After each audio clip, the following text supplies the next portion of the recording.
Well, Johnny, good to see you. You too, Anthony. Yeah, absolutely. It's been it hasn't been that long actually. I met you a couple of weeks ago. It's a day I've been trying to erase out of my memory, and I've been finding it very difficult. And I'd say you might be in the same boat. But I met you a couple of weeks ago in Croke Park, the day of the Dublin Meath game, Kildare Westmeath game, and I have to say it was probably been one of my most depressing days in living memory over the last I don't know how long, because first of all, I left the house going in to do a little bit of work for News Talk, and I left the house as the Ireland-France game started, and by the time I got in the car, Ireland had scored, and I didn't realise on the radio about 5 or 6 minutes in. So then I just basically had the rest of that terrible game to live through. Got into Croke Park, and I have to say it was something I've never seen before. It was just the most depressing day, and never mind the football. It was actually just the day itself, everything about it. They were showing the French game, and there was hardly anyone in there. It was like a car park. And then I met yourself, and you didn't look too happy.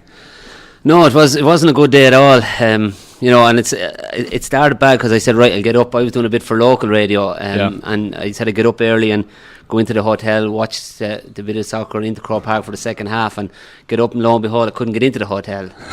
So that didn't start too well. So I said, here goes. I'll go into the media centre and get in early. Croke Park wasn't open to the general public, but I had the media pass. Yeah. And then I met Dermot Early. He said he had a box, so I got up into his box, and I was sitting there, I'm all on my own watching this, and things were looking up. Things were going well. I said maybe this is the day, but it went from free fall there.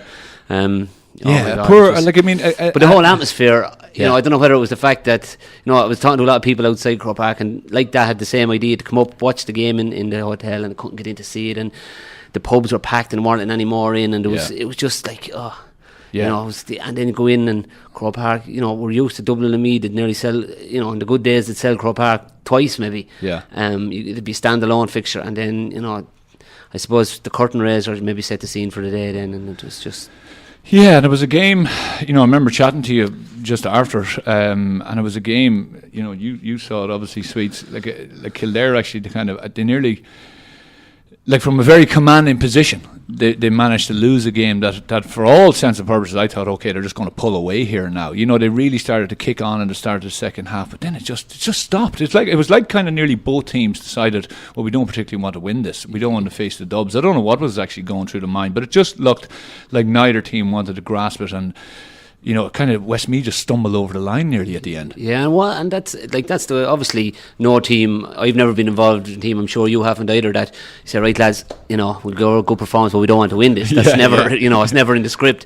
But you definitely didn't think, looking at it, that there was a Leinster final was the carrot. You know, it was just. I don't know whether Kildare had a fear of winning, or you know, they went to the line and just stopped and waited for Westmeath to step over it, and it was just, you know, and even the type of football we tried to play, and it wasn't good, like, you know. And you understand, maybe, you know, they're coming up to play the Dubs, and you go 15-15, maybe you'd be saying, right, that's not the approach, but you know, you'd imagine we have to get there first to try to put a plan in place, and absolutely, it was cringing nearly at times, you know. Is it a bigger worry, Sweet, for Leinster? I think it probably is. I mean, everyone knows Dublin are streets ahead of Leinster competition, but you know, if you come back to the start of your career, Johnny, and probably when you were watching Kildare as a minor or as an under 16, I mean, when you look from the period 96, the decade that followed, Meath came back and won an All-Ireland in 96 but won the Leinster, but in that 10 years that followed, not one team in Leinster managed to retain Leinster. Now, you know, there wasn't obviously the back door, and that wouldn't necessarily appeal for Leinster, but not one team won it. There was 6 teams won it: Meath, Dublin, Kildare a couple of times, Offaly, Westmeath, Laois. It was a really competitive championship. Now obviously Dublin have pulled away in a big way, but maybe that probably the penny, well, obviously is dropping, but that day in itself, Croke Park was like a car park. It was more akin to the opening of a pitch, you know, those horrible matches you play 4 or 3 weeks out from the championship, and you know, there's a 40-foot truck there, and there's the parish priest is opening the pitch, and it's horrible. I mean, but it's more, I think that probably was, well, not quite the death nail of Leinster football as it currently is, clearly not, but it was a very, very low ebb. And I think Leinster football, particularly the satellite counties outside of Dublin, have a major problem, issue. a major headache. Yeah, it is, and there's no hard and fast fixed rule. You know, that's the thing. You can't say, right, let's do A, B, and C, and everything will be grand. Like, there's huge work being done. You know, with underage struggle. I know in Kildare, there's a huge amount of work being done. And Well, you're doing you a know, massive amount of, like, I mean, I see, and I don't mind saying, like, I see a tweet, and you're heading out to Maynooth this weekend, heading out to Selbridge, heading out to, like, I mean, you're... Yeah, but you do. I mean, someone invested time in you, and you know, you do. You feel back. that you try to give it back, but the big thing for me is you know, you gotta do that and be competitive. And like from a Kildare point of view, we've won 3 of the last 4 minor titles. But you know, we ran Dublin very close. Went extra time in a Leinster Under-21 championship this year. You know, so you'd like to think coming, but it's the gap then from that 21. You know, breaking onto the scene. It's a huge gap, and you know, while I think what Kildare probably need, and maybe in other, we'll always talk about maybe our own county, and then for us the next big, it was Dublin and Meath for me anyway. Growing up, they were the 2 big counties. You know, it's bridging that gap is the trick, and it is tough. And I sometimes wonder, you know, like we could talk all day about Dublin and the sponsorship they have, and you know, the structures they have, and the amount of coaches and all that thing.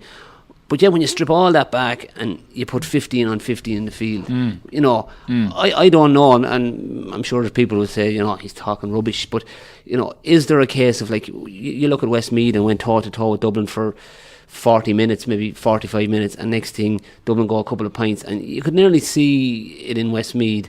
Oh, well, this is the Here it script. comes. Yeah, Yeah. this is what's supposed to happen. So we just wilter away here. Yes, yeah, you know, yeah. You won't get that from Tyrone, or you won't get that from Kerry. You know, all right, on their day, Dublin could go on and win by 7 or 8 pints, and you think they've, you know, given them a... Steamroll, but I just yeah. think, you know, there's a thing in Leinster now, and you know, we all do it. You know, we hype up Dublin because we go and look at them playing football, and we talk them up because they're producing the goods, like 11 of the last 12 Leinster titles, phenomenal stuff. Like. Yeah. But somewhere you'd love to see, I think, a group of players will come and say, no, we're not accepting this. Well, I don't think you, like, I mean, if you don't mind me saying, the group of players that you were with, like, through the 2000s, you know, you had a very, very strong start to obviously your career. And you know, the teams that we played against, like, we played you in 07, and you know, we spoke about this before, in the podcast, that I think there's nearly a defeatist attitude there now, nearly. You know, with teams that kind of go out, I hear managers saying, you know, well, look, we'll keep it tight, and, you know, we'll do our best, and we'll try to stay nearly within the spread, you know, and that has to, like, whatever they're saying behind the scenes, maybe they're completely tearing the script up behind the scenes. I don't know, but whether you're saying it in public or whether you're saying it, you know, behind the closed doors, it has to filter through the players and has to filter into their minds. It has to. And like you take, like, I often remarked, you know, with the whole social media thing, and look at we're here now and doing social media stuff. But like before that, when I started playing senior with Kildare, you were waiting for the leader to come out and see what Tommy Callahan said. And in fairness to Tommy, you'd meet him down the town, he wouldn't be too hard on you, even though you know yourself you were taking off in the first half. But he'd throw in an old 6 there, and you weren't too bad. You know, worked his hardest.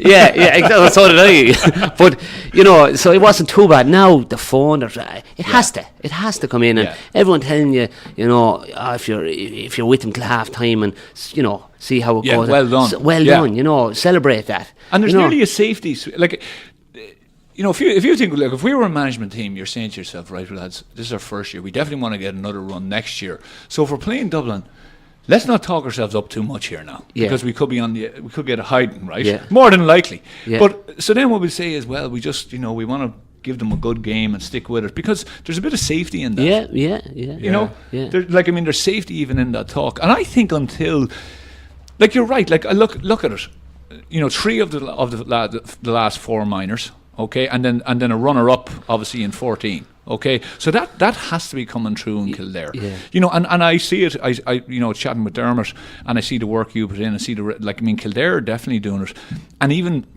I was thinking about it over the weekend, like the population increase in Kildare, in Meath, in Laois, in Wicklow. Like it's there, right? And there is the work being put in, but as you say, I think it's the gap. There's definitely a gap And it's like going from playing, you're a really good club footballer to being an actual inter-county. There's a big gap there as well. And I think the gap between minor 21 into senior is massive. And it'll probably take, what do you think, 3-4 years? Will it take longer? Well, it's hard to know. I mean, and you see the next generation, want to be the past generation. They want the superstars. So you go into a school in Dublin and, who's your favourite player? I'll put up there probably Bernard Brogan, or the vast majority, because so all of a sudden Bernard Brogan has huge influence on them playing football. They mightn't even realise it. So they need the star and the attraction. And when you're struggling at senior level, I always felt, even at club, I saw my own club now when we were at, the height of it, 2004, and my dad was chairman of Alan Wood, and there'd be years and you'd be going around the church gate collection, trying to collect money. The senior team did well. There was people coming up, here's a few Bob Torch players, get them an old drink. And do you know what I mean? People were coming to him, we didn't even know who they were, throwing a few Bob at him, because it's success and they want to be, and that filtered down through the club. Yes. And it's the same in inter-county, I think, is if the seniors are going well, the rest of it, all of a sudden then the Man United jersey is thrown in the bottom drawer and the Kildare jersey goes out. And that's what it is. So I suppose the rich get richer and the poor get poorer. It does generate its own momentum, but even Bernard Brogan pointed out in last week's podcast where he was saying, the likes of the Keane O'Sullivans, Kieran Kilkennys and these guys that did come in, they didn't have any fear or apprehension about playing the Kerrys, the Tyrones or whatnot. They'd kind of set their own agenda. And maybe it is a case that perhaps there's a cohort of Meath footballers, Kildare footballers, Laois footballers that it's kind of now unfortunately ingrained in them that, the best they can hope is to keep Dublin within touching distance and a broad acceptance that by the 55th minute or something they will pull away, and we might breed the spread, and that's the trophy, and that's a very damning outcome. Yeah, it is, and you'd be hoping from a Kildare point of view anyway, and I know every county is their own, but from a Kildare point of view, the fact that the next generation say, well, we'd no problem sorting Dublin out in the Leinster semi-final at minor. It's the same players. So you'd be hoping that a bit like Bernard says about the Kieran Kilkennys and Keane O'Sullivans, that this was no big deal. No baggage. Exactly. And that's what you would be hoping. Yeah. But and again, going back to the thing about, and this is, we all look at Dublin with a huge admiration and would love to beat them. But I remember my first year coming on to the Kildare team, and we got to a Leinster final, and we were sitting it was a players' meeting, and someone was saying about Jason Sherlock and Desi Farrell, and I remember Glenn hitting the table a rap and saying, to stop mentioning names here. They're centre forward. Just no respect. Yeah. They didn't want to know about these players. We were talking them up. Yeah. And he wasn't having any of it. And that sort of a mindset was there, that we were going out to do a job and we didn't care regardless. Yeah. And I think maybe there's a little bit of that gone. We're all sitting there, we're looking at the Kieran Kilkennys and Dean Rocks and these, and they're playing fantastic football, so we sort of buy into that. And players are no different. They're sitting watching the Sunday game, and all of a sudden then they're going out to play and saying, Shane, I'll struggle to hold on to this. You can imagine some of the lads you played, they wouldn't be saying that going into play. They'd be saying, look, if you're going to get the better of me, you're going to do it the hard way. There's a little bit of that goes on, I think, anyway. Yeah, no, I agree with you. It's I think it's ultimately, I think it's a bigger problem. But I think the gap will close. But it's probably a problem, as I was saying that day, the Leinster Council and everything else, like attendances have come down, like the big games that we would have played in and stuff, 80-odd thousand people in Croke Park, where you're down to, 35, 40,000 for Leinster finals now. So, and even, I don't care who you talk to, fellas will say, oh, well, we want a chance of playing in Croke Park. Like, if you're playing in front of 25, 30,000 Croke Park, you may as well be playing it out in the street. It's a terrible place. It is a terrible place, and I don't think even players want to be in that situation either. And I even talking to come at, obviously the Westmeath match, and then we played Offaly. Kildare played Offaly in Newbridge. Now Newbridge is a tight ground, and it's it's no glamorous place to play football by any stretch. But the atmosphere, absolutely. The crowd was there, close to the pitch, and it made for just a brilliant. People were talking about, came back in droves, and it was a big night. The town was busy. Yeah, absolutely. You're walking in, you're meeting a bit of banter on the street. Yeah. You don't get that with 25,000 in Croke Park. No. And you look at the atmosphere, you could feel it coming through on Tyrone Donegal in the last 10 minutes in Clones. It was unbelievable, and that really is probably what the GA marketing guys should be trying to replicate. And again, it's probably, it's not as glamorous, but Newbridge and Navan and all these other provincial town grounds have their own kind of charm and glamour. Absolutely, They mightn't obviously have the infrastructure, but I think people would be more appeal to that, you know. It is, and it's a case of it's something different. You go to Tullamore, you go to Portlaoise, or go to Newbridge or wherever, you know, it's something different. You'll meet in the local watering hole, maybe get one before, you know, and it just builds to a great entertaining day. You know, and people don't mind. They're not talking about the price of 20 quid or 25 quid into the match. They're saying, well, look, I left home at 11 o'clock this morning, met the boys, had a couple, met baked crack. So the whole package comes in and say, yeah, that's a good day out for 25 quid or what, you know, whatever. Yeah. Would you like to be playing now? Would I like to be? Would you like to be 25 years of age? You know, would you like to be starting out like 2000? You started out coming in under Mick O'Dwyer, right? So, like.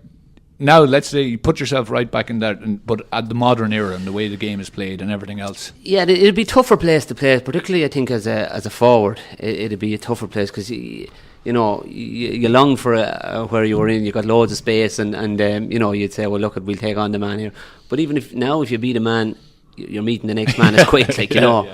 Yeah. So it's a different place. And then I suppose Kildare football is in a different place. Like I remember when I got the call in 99 to go in, we were after being beaten in a county final on the Sunday, and Kildare were training on Tuesday night, and obviously you'd have a few drinks on the Sunday and a few on the Monday. But I went training and went in with Miko, and he ran us we nearly dropped, and then told me at the end of training, God, hard luck at the weekend, I wasn't expecting you in. But he didn't tell me that at the start of the training, you know. So it was a test for you. After 28 laps. Absolutely, you know. But that's how much I wanted to go in there at the time. I don't know, like in Kildare at the moment, you know, you hear of good lads that were under 21 saying, I'm not ready to go in there yet, or I don't want, you know, invited into a training game or something and they won't go in. That for me is a big worry. And why is that? Yeah. I don't know. I mean, obviously, you know, we talked about it maybe a little bit off air, you know, maybe going to spend the summer in the States, or, you know, just don't want to get into that regime. There's lots of studies, pressure on young lads now, you know, they're studying, you know. If you got a degree in our time, you were really educated. Now it's nearly a master's is the way forward, and you know that's the basic level. So there's a lot of pressure on lads too nowadays. But it still for me is a worry that, you know, a senior team would ask you to come in and play a game or get involved. You know, you mightn't be brought on to Japan, but just for a training game and not to go in. That, you know, I don't think that was there, and you'd be very, you know, conscious of the fact that everything wasn't great in our day. You know, we always look back and think everything was, you know, but it wasn't, you know, but I just, for me, I can't comprehend that. It definitely wasn't on my script anyway, and you know, you'd be thinking most lads around the time just didn't, you know, you got the chance to play with Kildare and you went, you know. And what about, like, you mentioned Miko, like, I mean, you know, when the annals of the GA is ever written, I mean, himself and, you know, Mickey Hart and Sean Boylan and Heffo and these guys would be held up as the great managers. What did he have that, you know, really stood out? Or I suppose, look, you know, people have different views on Miko, and, you know, to me, going in there, if you told me the thing for you to stand your head in the corner, I would have done it, because it was Mick O'Dwyer and Kildare were at a real high after coming off the 98 All-Ireland final. And, you know, to me, looking back on it, and I didn't think at the time, and people say, you know, I don't know how you did all the laps, and you know, we went for, you know, 7-8 miles across the Curragh and then up down Braveheart Hill sprinting, and you think, my God, that was the warm up done. You know, that was just, and people accepted it, and you know, you'd say, right, we'll start off at 10 laps, and we're going to, you know, he'd have a full football and say, we're going to change. You think, God, we're going to get it, and you'd have 10 in the other direction. You know, this sort of. But he weeded out the lads that didn't want to do it, the mentally that didn't want, you know, fragile. Yeah. And any lad that was there, number one, believed he was the fittest. There was no team could train. There wasn't enough days in the week to train harder than we trained. Yeah. You know, and that was definitely a big thing with him. And you knew he was good in the way you trained hard in the winter, even over some of the league games. You know, he'd have you in a good. And then as soon as maybe the end of the league, the clocks went back, he went into Newbridge. Then, you know, balls were out. Yeah. And you played football. There was no real, you know, drills or working. You went out and just played football and games. And yes, you would do his famous wire to wires and stuff like that. Yeah. But it was fun. You know, you felt right. Well, you had it in the tank as well. Yeah. And you believed you had anyway, because you were after putting in massive effort. And like the fact that you'd come through that, he had you believing that, you know what, whatever's thrown at you're able for it. Yeah. You know, and that's for me was his biggest thing is that, any lad that wasn't willing to go to the dark places, you hear that people say, you know, there's the gate, lads, you know, and that was it. And even from guys that were established, and if you weren't willing to train hard and you weren't willing to put your body through the mill, he didn't want you, you know. And if he was injured, I remember getting once injured in the O'Byrne Cup the first year I came in, and you know, I was trying so hard to I got a bad dead leg, I couldn't get it right. And in the end, he told me to go home. I'm sick looking at you hobbling around the place. I go back to it, you know, this sort of a thing. This was like a death to me, you know. That he was, but he wanted lads that wanted to be there, you know, and that were good. If he got value out of you, if you produced the goods for him, you were welcome. If you weren't, out. And there's a lot to be said for it. There was no mollycoddling, lads. He told you straight up. Now, he was a great man to, you know, to go to me and say, we're going to have to cover Anthony Miles today, he's not going well, and he'd go to you and maybe say the complete opposite. Yes. So you felt, God, you know, I'm part of this plan, and you know, a big part of it. But he was good at doing that. But for me, that was the big thing. He weeded out lads that were mentally fragile. Which is something that kind of, when you bring into the modern game of S&C, and you know, you fellas doing every tips and types of stuff, the old bit of slog. Sometimes, you know, lads would look at you and kind of thinking, we're going to do this, but that's not the way to train. You know, and like, I mean, you know, you could roll it on in 10 years' time, and people will say, well, actually, you know, going out and doing 10 laps is a good thing. But like, it's all about, as you say, like, when you're managing a team and when you're trying to get to that level, as he has with all the stuff, he didn't do it by fluke. He did it by having a band of brothers who absolutely, as you say, went to the dark places and went to the wire for him. You know, remarkable achievement. Like, it's something. How did you find when you went into that? Because obviously a very successful group. Right, you know, and you went in, you were young, you started in 99, and then you obviously had 2000. You then kind of progressed to becoming the leader of that team for a long, long time yourself, if you don't mind me saying. Like, you know, you were the main man. It went from a load of experienced lads like, you know, like Niall Buckley and Martin Lynch and all these lads, and then it's just kind of, they were all gone nearly in one swoop. Yeah, I suppose you came into that. I suppose in ways for Kildare football it was a golden era. Like you know, sometimes you might think, and I'd often think about myself, is that, well, we won 2 Leinsters. It's nothing to be, you know, celebrating either in the greater scheme of things. I actually feel that team, you know, 97 maybe to 2000 should have won an All Ireland. You know, no prize. There's no prize for should have, but I just feel that, and I know even talking to them, you know, we'd meet up every now and again, and with some of the lads, they would have felt that, you know, we failed to do that, and you know, that's probably a regret some of us would have. But you know, and you'll only get that time. There was lads on that team, a few you named, and you know, the Rainbows and Glen Ryans and Dermot Earlys of this world were just one in a lifetime type players. So I suppose I always felt it, and maybe it was my GA background, because you know, my dad was heavily involved in the club, and I came up through it, and we went to Kildare matches when, you know, I remember going down to Kilkenny to an under-21 match, and we're beaten by Kilkenny, like, you know, crazy stuff, you know, and so it was always in the back of my head that, I suppose, when I came into the team, that, you know, the baton was handed to me in a good state, and there was responsibility on me to hand it to the next generation in a good state, you know, the way, and to keep the standards high. And you know, Kildare football had seen the highs and very much the lows, and you know, it was important that we didn't go back to them lows. And I suppose that was something that I sort of carried with me all the way along. And you know, there was some fantastic lads there as well, you know, that would have bought into that as well. You know, they pushed really hard. And you know, we came close. You know, we 0-2 we were beaten in the Leinster final, kick of a ball in the same, and 0-3 Laois beat us. And you know, so, and then it just went, you know, a little bit pear-shaped for a few years. It just didn't, for whatever reason, we just were I suppose in a bad place, and matches maybe when the confidence is high, you would have fell over the line by a point or two. You know, we fell the other side. Just maybe it was a little bit of mental frailness, I don't know what you call it, but you know, when you look at Pádraig Nolan and some of the stuff he did, he was just, you know, very passionate Kildare man, really worked hard. We trained as hard under Pádraig Nolan, Johnny Crofton, as we did under Kieran or Mick O'Dwyer, you know, so but just didn't have that little X factor, I suppose. And that was and what do you think, say, that match you played against Donegal in the quarter final one year and went to extra time, and it was a kick of the ball in it, and you know, the trajectories of the two teams seemed to go in totally opposite directions. Obviously McGuinness building under Donegal went and won the All-Ireland, and people would have thought like Kildare, you know, definitely going to be in the mix here. Yeah. And McGeaney obviously bringing his X factor and mystique to the whole thing. Yeah. What happened then?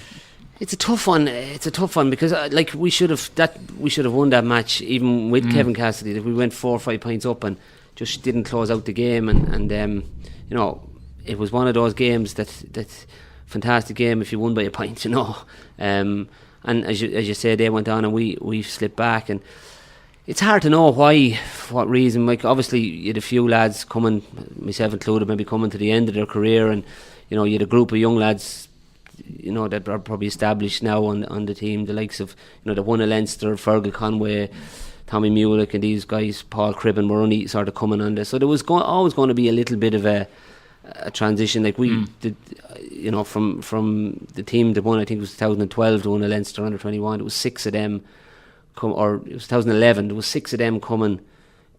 Played in the team, you know, so it was a big shift in experience. You know, you lost Ronan Sweeney, Dermot Early, few lads like that, and that I think that made a difference, and we just slipped back. But you know, and then obviously the way things worked out with Kieran wasn't ideal either. You know, no. Was he? Like I mean, I know him and obviously you know him well, but you know he was always like, he seemed to me to be starting to kind of really get things going, you know, like I mean, and obviously like you were there, and you know, there's the interview where you spoke about kind of, you know, you said to him, look, you know, what's happening here? You were kind of on the subs and you were kind of being taken off and you were saying like, what's going on? Why is this happening to me? And he said, well, you know, you're saying, you know, I'm training hard, I'm going as well. You know, there's there's not another kind of better forward in the county better than me. And as he said, well, that's the problem, you know. So he said you need to be the best forward in the country. Like, I mean, that as an inspiration to hear that, I'd say as a player getting towards your latter years is just brilliant. Like, I mean, it's a great confidence booster. Yeah, there's no doubt. And for me anyway, because look, when Kieran arrived in 2008, I was 30, you know, thinking about hanging up the boots, you know, 5 or 6 years and of hard luck stories, sitting in the pub on a Monday, you know, getting vexed with lads because you felt there was more in them, and you know yourself, it happens in every club and county, and was thinking, do I need to put myself through this? Because defeats, you know, when everyone is different and everyone treats defeat different. I actually got depressed for a few days after defeat. You know, don't want to talk to anyone. You know, I just want to be on my own. And I'd say, you know, why do I put myself through this? But then when Kieran came in, it revitalised me. There's no doubt about it. You know, it just gave. And I think the thing with Kieran, and look at, you know, he was there for 6 years. What did we have for sure for one Division 2 league title? Most people would forget they won them. Yeah. You know, and then you can't argue with those facts. But for me, it was something different. It was, you know, going 6. We did 5 of the 6 quarterfinals, a semi-final. You know, we were back competing in the mix.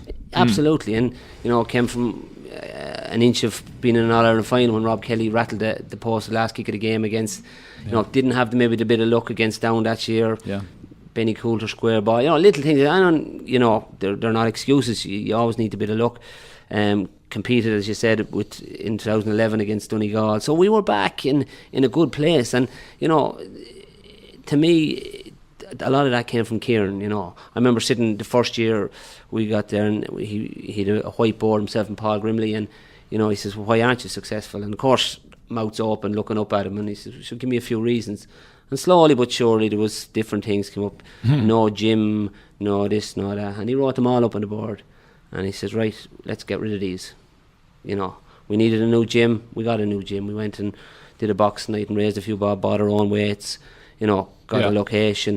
You know, whatever it was, he got rid of excuses. And it's all back to you. And, you know, I think lads just thought differently. And he was very hard on players, but he was very straight and honest with players and demanded the whole time out of him, you know, but wasn't the sergeant major that people thought he was either. And I mean, I know you know Kieran, and you know, if I finished the league game, and I know I was on a different, you know, I was married with a child, and you know, I was at a different stage in my life or whatever. But I've often gone to Kieran and said, look, do you know what? After a league game, I'm going down to Logan and go 2-3 pints, and he'd say, work away.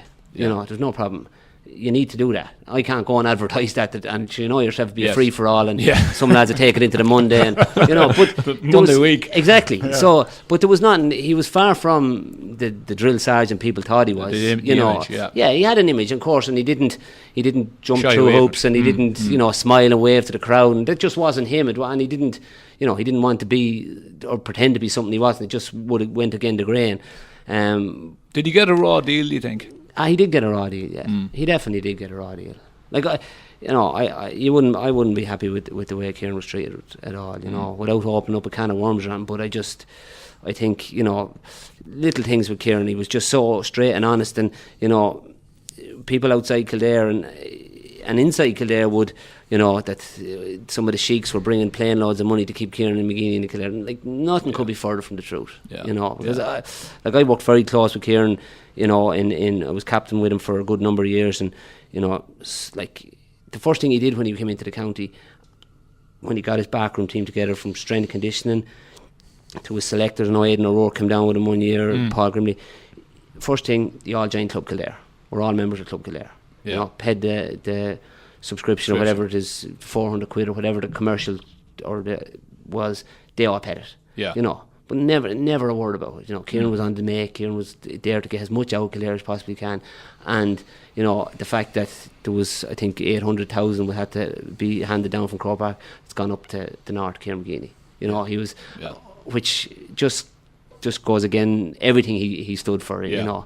And it's quite it's actually a terrible thing to have levelled at someone. Absolutely, yeah, because You know. it's your character. It's you know, from the outside looking at people, and to this day people would say to me, well, you know, Kieran got way too much, and I'm thinking, you haven't a clue what you're talking about. Yeah. You know, that's, as man says, don't let the truth get in the way of a good story. Yeah. You know, but he was, and look, I've no problem. You know, he was there for 6 years. We didn't win a whole lot. You know, me personally would say, you know, he deserved more time, because you know, there was a little bit of out with the old and in with the new coming, and you know, we'd a little bit of success. But that being that as it is, and you know, people have a choice to make. The way the whole thing was handled, I thought it was very disrespectful. Yeah, well, I mean, the thing about you're saying winning a whole lot was one thing, but you're knowing the Leinster has won a whole lot in that period, bar Dublin, of course. Yeah, So kind of back to square one. Yeah, Yeah, absolutely. but like 5 out of 6, like I mean, that's competitive. You know, all you want to do as a player is be there, especially in August. If you can be there, you know, if you can be in the last 8, 12, sure, brilliant. Yeah, but you know, I've often gone into different things, you know, and you know, for the period there from maybe 03, 04 to 07, 08, and you know, well, Johnny, what do you hope for the year? And like, you weren't going to say, well, I hope we win the All-Ireland, because they'll probably get the lads in the white coats to come and collect you. Do you know? and that's not the Kildare umpires. You know, like you'll be thinking, oh my God, I can't say that. They'll be laughing at me. But we went through that, and you know, from maybe 9, 10, 11, you stuck your chest out and you said, we're well capable of winning the All-Ireland here. You know. But again, is that a mindset change by him? Like, Oh, I mean, there's did no doubt he? about it. Yeah, there is a mindset change. Yeah, because he, you know, he was of the opinion, and we probably talked about it, and there's some of the things that I would say now, and we spoke about it earlier. Like, you know, when you strip back everything, you know, you've a lad living in Kill on the Kildare Dublin border, and a lad in Rathcoole. Now, should he be able to run any faster, jump any higher, or kick any straight? No, I shouldn't, just because he's a blue jersey on him. Yeah. And you know, I know that sounds very basic, and there's an awful lot to be thrown into the mix. But like, when you come down to it, you go toe to toe with a lad. You know, if you have the work done, you should have no fear. Yeah. You know, I'm as fit, the skills are there, I'm as fit, I'm as strong, I'm able to kick the ball the same as anyone. I should have no fear. And he did change that mentality in Kildare. Yeah. You know, and while, again, it's often thrown at you, well, you've won nothing. No, but we did compete. You know. Why did you hang up the boots the way you did? You know, it was it right League 2014? You decided? Yeah. Well, it's a couple of things had changed. Look, I was 36. You know, a lot of lads would have been long finished, and I was always conscious of the fact that there was, you know, and you can stay too long, you know, Yeah. and you're beating for a ball at 21, it's okay, When you're 36, you're too slow, and you're holding a place from the young lads, and they're only having their sentimental value. And Johnny wasn't too bad, but it's time he moved on now, and that was in the back of my mind too. And it's nice to go on your own terms rather than Jason Ryan calling you in and say, "Look, Johnny, you're a good servant, but it's time to go." And being bitter, I didn't want it, and I've seen a lot of lads, I'm sure you have as well. Yeah. When they weren't ready to go, they left in bitter terms, and I didn't do that. I bowed down on my own terms, and look what we had. But did Ryan wanted you to stay on? Did he? He did want me to stay on, yeah. And I suppose I'd been different as well. I started in 2000. I played in every match from the day I started to the last game against Tyrone, and never missed a game. And for me, and it's a selfish thing. I put my hand up and say it. I didn't want to be a bit part player that didn't come into my, it didn't suit me. I would have been. I would have pushed hard to be on the team, and it was up to me to get on the team.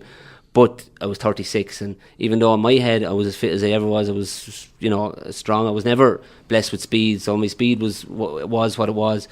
But I could have read it wrong. I got the feeling, just reading between the lines from Jason, that probably was going to be a bit part player. Plus, throw in the fact that my wife had twins just before that. There was a lot of the real reason comes out. Yeah. Well, most people we say eventually got to the truth. Most people would say that's a reason to get out of the house. Exactly. Yeah. Not that I need too much. I think I have another couple of years left of me, Jason. Yeah. I'm taking the club 21s. Yeah, exactly. Yeah, just to get out of the house, I don't have to. But no, so throw all that in the mix, and I said, and I did come back after. I took a bit of time off when the girls were born, and did a bit of training on my own, and came back, just. So Johnny, look, before we let you go, we thought we'd just put you under a little bit of pressure. As I said, I've had many sleepless nights worried about it and waking up, walking around the house. So this is the time to see you now with a bit of sweat in the brow. So we've brought in our quiz master here, Conor Neville, who's going to ask you a few little quiz questions. Now, just to tell you, Bernard Brogan he's top of the leaderboard. He's also bottom. He's also bottom. He is. He's bottom. He's propping up the table. Well, I'm going to take him off the bottom spot. Well, he's 3 out of 5. So I'll let Conor. It's. I have to say, it is a very difficult quiz, right? So I don't want to build it up too much, and there are a lot of rules and stipulations. So I'll let Conor take it over from here. Thank you, Milesy. Our contestant is in the chair. Can you state your name, please? John Doyle. John, your specialist subject, which we have chosen for you, is Kildare heartbreak. Believe it or not, that narrows it down, doesn't it? believe it or not, we have only 5 questions on that particular We'll keep it topic. to the last 15 years. Yeah, fair enough. There's 5 questions. Bernard Brogan got 3 out of 5, as was explained earlier. You have you have an unlimited amount. You don't have an unlimited amount of time. You don't take the piss now. Okay. But that's basically the rules there. So 5 questions starting now. Which famous super sub scored 4 points in extra time for Meath against Kildare in 1997? Jody Devine. Correct. Release the Jody. Who was the referee in the 2010 All-Ireland semi-final? Pat McEnany. Correct. Who scored Kildare's goal in the 1998 All-Ireland final loss to Galway? Dermot Earley. Correct. Which bogey team has beaten Kildare 4 times in the Leinster Championship in 1991, 1995, 2007 and 2010? They may have beaten you more than that, but that's in the last 20. Loud. Correct. Oh, top of the group. Who was the last Kildare player to win an All-Star? Mick Foley. Correct. Oh. It's a lot of heartache. I'm depressed after that. John Doyle, on your quiz on Kildare heartbreak, you've scored 5 out of 5. Yeah, that's impressive. There's a lot of heartbreak. I thought it poor on Mick Foley. What's the heartbreak on poor on Mick that's getting true. an All-Star? Fair. I shouldn't say that.